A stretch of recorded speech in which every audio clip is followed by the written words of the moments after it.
My name is Larissa Milano. I'm Brazilian Italian. I'm here for the fashion and luxury management. I'm here to improve my chances in the market. That's why I'm looking for IFM. Speaking with some friends that they are already on the luxury market, they said IFM is the one that really gonna add value on your CV. So go with them. So it was mostly for as a recommendation from people in the market. Everything is very organized. I was impressed by the structure itself. Like I pass over the avenue with a car. I'm like, what is that thing? Like the green thing. And then when I saw it here, I got really excited. Then I come by metro and I see it every day. I really love it the way everything was split. Like we are very guided through our days, through the both like 2 weeks here. The teachers, of course, the level of them is impressive.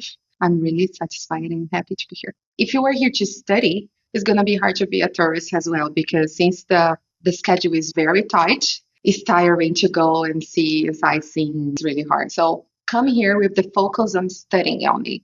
Otherwise, you're not going to be able to enjoy the classes. Now I feel I'm ready to sit and start to come here again. Like, because I had this dream before and I kind of gave up, but now the sparkle came back.